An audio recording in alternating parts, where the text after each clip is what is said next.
But flee from these things, you man of God, and pursue righteousness, godliness, faith, love, perseverance, and gentleness. Fight the good fight of faith. Take hold of the eternal life to which you were called, and you made the good confessions in the presence of many witnesses. Instruct those who are rich in the present world not to be conceited or to fix their hope on the uncertainty of riches, but on God, who richly supplies us with all things to enjoy. Instruct them to do good, to be rich in good works, to be generous and ready to share, storing up for themselves the treasure of a good foundation for the future, so that they may take hold of that which is life indeed. So some of you may have looked ahead on this week's passage. You may know what we're talking about before Tim ever got the chance to read it. And if you did, I'm willing to bet there may have been a few who rolled their eyes or maybe shifted a little bit in their chair or in their seat while they're planning on listening to another sermon on this passage. Now, if you don't know what this particular passage has to do with, it's because in the book of 1 Timothy, the part we're studying today, is where we hear the famous, "The love of money is the root of all evil."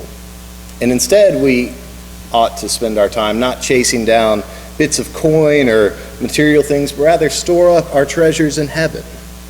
Now, growing up, I heard this several times throughout my life in Sunday mornings, and most of the time I felt at the end of these services, most folks, if not all of us, were kind of just sitting in our seats, guiltily looking at one another as we opened our wallets to put in just a little bit more into the offering plate that morning.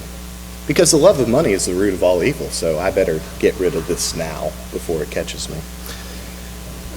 Or often, this selection of verses is the Kickstarter to a stewardship campaign or maybe a fundraising rally of some kind, something going on in the church to begin raising money. So have you ever sat through one or two of those sermons where instead of talking about where God is, you hear simply where your money ought to go? It's interesting, isn't it, that for the people of God, the people and the followers of a God who has everything and needs nothing, the Bible has to so clearly spell out what we should and should not do with that thing we spend so much of our time striving for, so much of our time working for, that little thing called money. Now, I wondered why we had to mention this so often, and part of it, I think, is the teaching method behind it. Think about how teachers talk to young students, or indeed adult students. Now, there's a lot of ways to get a lesson across. You might have a picture about what you're talking about. You might get their attention with a sound to make sure they're not listening or are listening. You never know. However, the single most interesting way and most useful way to make sure that folks are listening is to repeat it. How do you make sure that someone knows they need to hear what you're saying? You repeat it. What is the best way to remember anything? You repeat it. And now if I were to ask everyone to respond with the best way to know that you are listening to what I have to say, you would say, you repeat it. Thank you. That makes me feel better. Now, in an article called Wealth with Purpose that I came across while studying for today, it had this to say on repetition in the Bible. It often surprises Christians when they discover just how much the Bible talks about money. In fact, there are over 2,300 verses on wealth or money or possessions, and Jesus talked about it in about 15% of his preaching in 11 out of 39 parables that he spoke of. It was his most talked about topic. So why? Why would Jesus spend so much of his incredibly precious and very limited time here on earth talking about pieces of paper or metal or rocks with some numbers scratched on them? I think it's because he knows just how easily distracted we are and just how very distracting money can be. How many times in your life have you done something that you really didn't want to do, but you did it anyway for money? How many times have you not done something that you really wanted to do, also because of money? Whether or not we like it, the impact of wealth, the impact of money on our lives is completely undeniable. I would say we all know that. But Jesus, when he spends so much time, such a large portion of his time preaching and teaching on wealth and the lasting impacts that it has on our lives, I feel it should give us a very healthy suspicion about talking about wealth rather than just stumbling around and being uncertain when we're discussing this thing, this money. For those of us who are believers, we can see it's tied closely to when we say everything we have is God's. Now, like when we preach the Lord's Prayer on Sunday, it's easy to say it over and over again. Now, quick aside, why is it so easy to say the Lord's Prayer? Repetition. Now, as I was saying, it's easy to repeat the Lord's Prayer, but when we stop to study what it actually has to say to us, as we've mentioned before, it's a pretty hefty request. Your kingdom come, your will be done on earth as it is in heaven. In my life? In our lives? That's not a small task. And if we truly spend every moment of every day trying to make this particular thing come true, allowing our lives to be changed, his will, his kingdom in our lives, those lives would never look the same. In the same way, when we say to one another, or we pray or sing to the Lord that everything we have is yours, God, it's not a small deal. When we give it all to God, it's not just what we have left after what we want to do with it. It's not even what we have left after what we have to pay in bills or requirements or responsibilities. Giving your all to God means letting him make the call on our lives, our resources from the start, not us. Now, to be clear, this is not a message for you to turn around and give every cent you have to the church. We take donations, but that's not what this message is for. Nor does it mean you are to be judged for giving more or giving less at any particular time or more or less than any particular person. To give everything you have to God is more than just opening up your wallet and handing out some cash. You and I and everyone in here still needs to eat, to drink, to have shelter, to love one another, and to enjoy the life that God has given us. It's in the Bible. Jesus said, "I came that you may have life and have it abundantly." When we live this life pointed towards serving the Lord, it changes our views. It changes the perspective on the way we look at money, time, our priorities. The past few weeks, Pastor Rob has regaled us with stories of folks who spend time on different sorts of jobs, all sorts of different kinds of jobs, from barista to childcare worker to EMS. They're on video. You can see them all if you haven't seen them. We hear tales of people who have spent their time and their effort into putting love into their job. It occurred to me what a great opportunity it was to hear these jobs that people do every day, all day, often without much thanks, if Rob's reports are to be shown. It also caused me to think why these people go and why these people went to work every day. And yeah, it might be as simple as a paycheck. It could be. But when we consider that we're called to work as unto the Lord rather than to human masters, it opens up a whole new dimension, a whole new view of what it looks like for these individuals to put effort into their jobs. To offer an example, I feel it would be extremely hard to find an EMS squad worker or a child care worker who has been there for years and years, who would look you in the eye and say, "I'm in it for the money."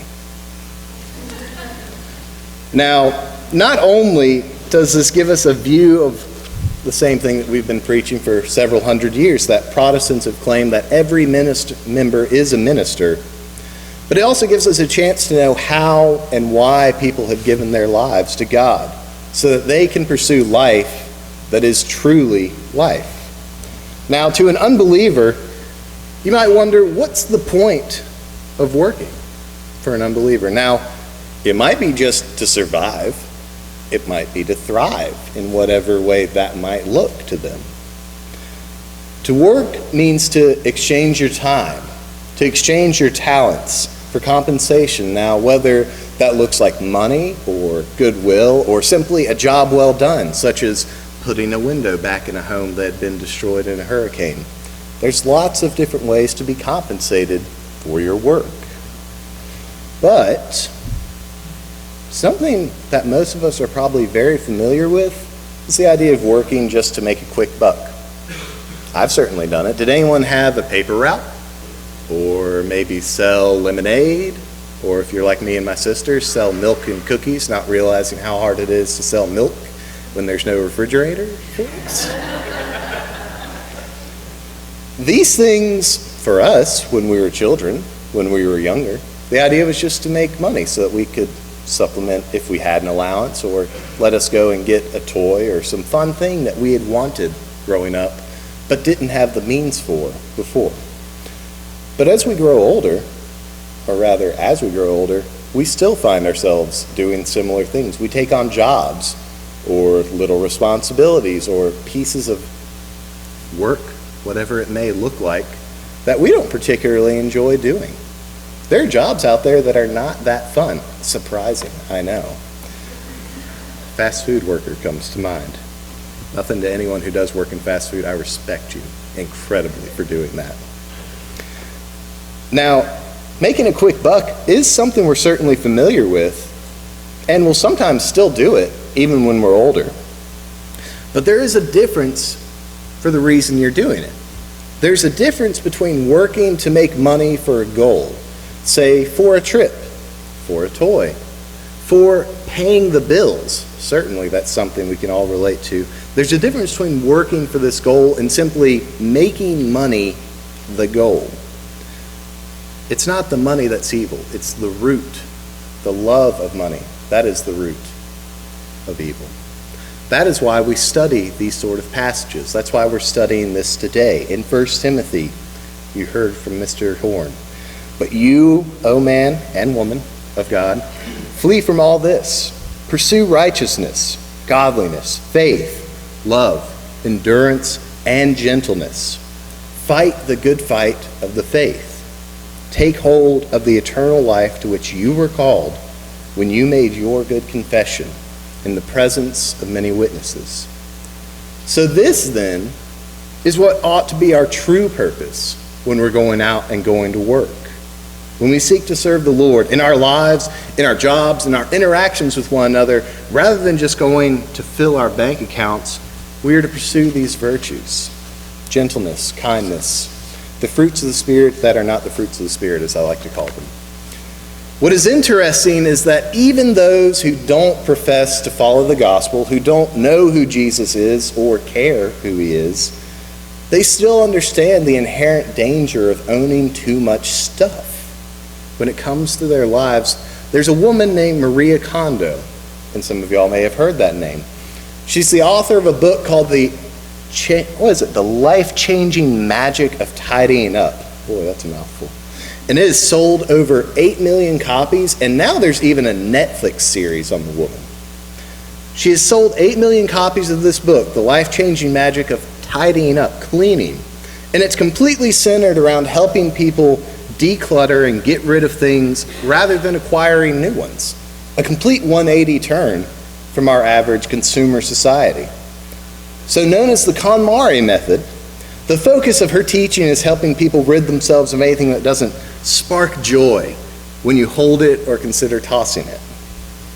Now, there are plenty of jokes you can make about this. You know, if you're wanting to drop the things that don't bring you joy, such as a bill, or maybe an assignment from work, or the hand of someone you're not particularly fond of. But hundreds, thousands, millions of people hold to this method, that it's effective in decluttering and de-stressing their lives by taking things that they don't need and they don't want and just letting them go. They find it helpful as they attempt to downsize the amount of stuff that they're dealing with. They realize, maybe subconsciously, that owning too many things, meaning that their stuff starts to own them. Have you ever heard that phrase? It's incredibly accurate because as we accumulate more things, we have to devote more and more of our time to using them, making it worthwhile, to fixing them, to keeping and protecting them, making sure that they're not going to disappear, regardless of how often we use them. Teenagers who buy their own first car learn very quickly just how much it costs to upkeep and maintain that automobile running on the road. Now, this goes exponentially for folks who buy their own home as well. The more stuff we have, the more stuff we get to fix when it starts to break. It's easy, if we're not careful, to be overwhelmed by the trinkets and the toys and the distractions that the world has to offer. Because even if the people who don't believe in the gospel know that something is wrong with having too much stuff, is it not something to pay attention to, that we should listen when the Bible speaks of having too many things and it being a sin?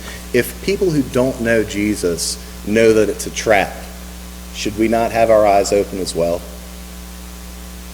In a similar view, some of our folks in the world have taken what's called a minimalist doctrine, where they come to their daily lives, and the difference between this and the KonMari method is KonMari comes into a house that looks like something off Hoarders and takes and throws some of those things or declutters some of those things, and the person has to let go if those things don't spark joy. A minimalist house will look a lot more like what people lived in for centuries, for thousands of years. They often have their own food supply. They often have built their own shelter or made it something simple. They keep it off the grid if they can. They are trying to live a life that has as minimal an impact as possible. They don't want to need the modern lifestyle. They don't want to need all the toys and clothes and the fun stuff that you and I use every single day. Their view, again, is that they shouldn't need those things because they think the difficulty of keeping up with this stuff, of trying to take care of this stuff, is not worth the joy that it brings with it. So again, if minimalists, if Moncari followers, if folks who don't know Jesus think that having too much stuff is dangerous, I really think we should as well.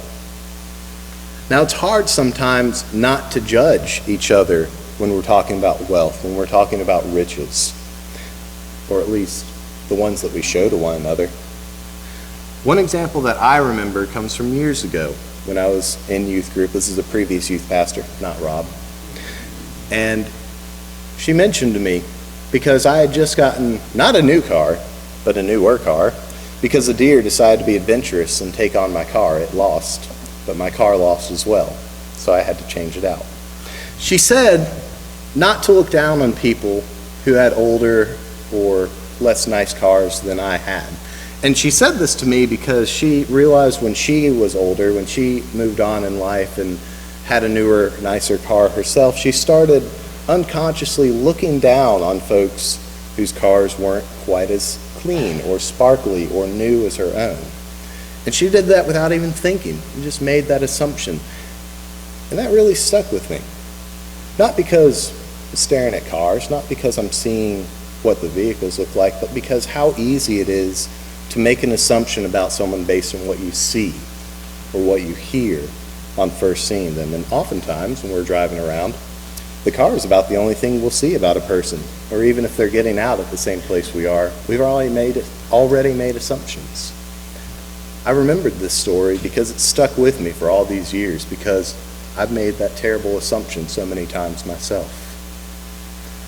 Ever since we start spending time with people outside of our home, usually this is in school, we start to judge folks based on what we notice about them immediately. First impressions.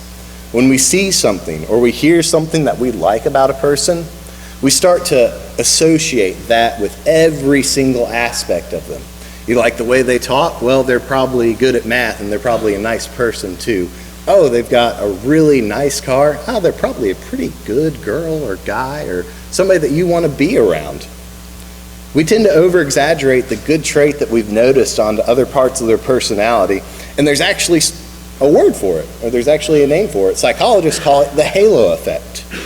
And it holds true for Christians and non-Christians alike. And what's funny is the opposite is certainly true. I'm certain most of us have felt that way. Have we ever felt like we're not worth it because we missed one thing or two things? Or maybe missed the same thing twice or said the wrong thing? It's easy for us to feel that way about ourselves, but certainly we apply it to other people. Did they talk in a certain manner you didn't like? Did they wear something you don't like? Did they go somewhere you don't like? They're a bad person. They're not who you want to spend time with. You don't want to be with those people. I call it the dark halo effect because it's the same thing. It's just not good. The halo effect sounds nice.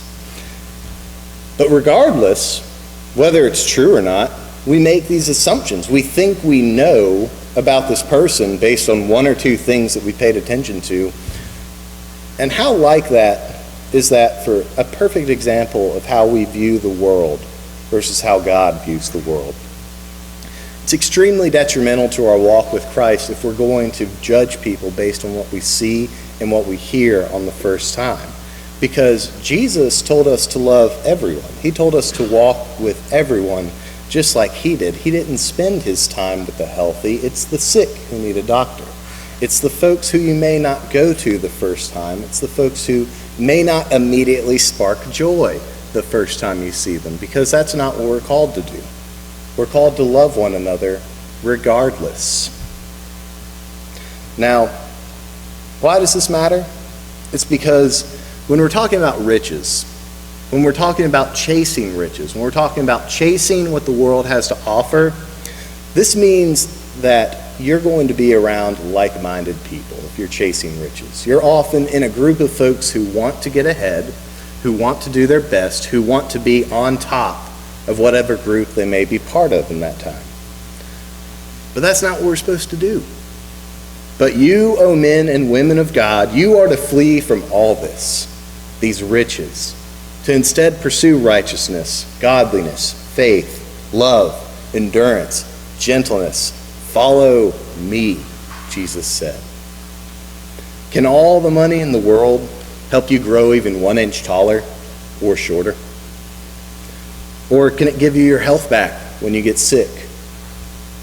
Money can help, but it's not going to buy the joy of new life. It's not going to lessen the grief at someone you love passing. Money is temporary. It's fleeting. The writer of 1 Timothy knows this, and they emphasize this when they're in the closing paragraphs of the letter. Verses 17 through 19, command those who are rich in this present world not to be arrogant or to put their hope in wealth, which is so very uncertain, but to put their hope in God, the God who richly provides us with everything for our enjoyment. Command them to do good, to be rich in good deeds, and to be generous, willing to share. In this way, they will lay up treasure for themselves as a firm foundation for the coming age, so that they may take hold of the life that is truly life. None of us come into this world holding or wearing a single thing. And none of us are going to bring any of those possessions we've gathered through all those years when it's time to go home. Chasing wealth is like chasing the wind. It blows this way and that, just out of our reach, no matter what direction you turn to catch it or how fast you turn to catch it. Instead, we're called not only to trust that God will richly provide us everything for our enjoyment.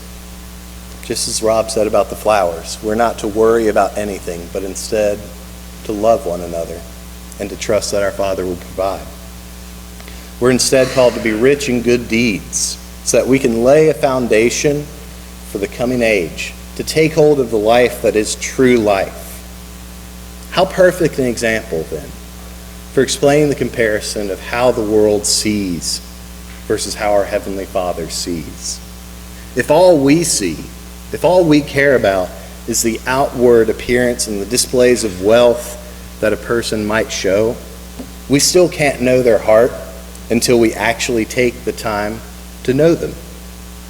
Taking the time to know people, to care for them, to love them, to spend time with them is the path of laying treasures in heaven.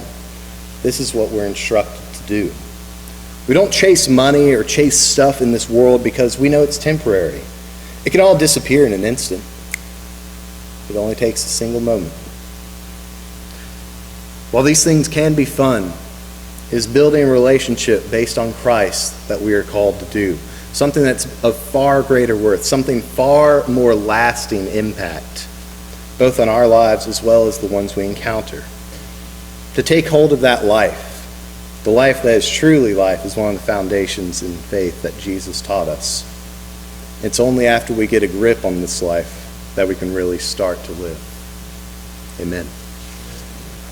So what are we to do but to pursue godliness, faith, love, endurance, gentleness, the fruits of the Spirit that we are called, the ones that give us true life rather than just the life that we can see.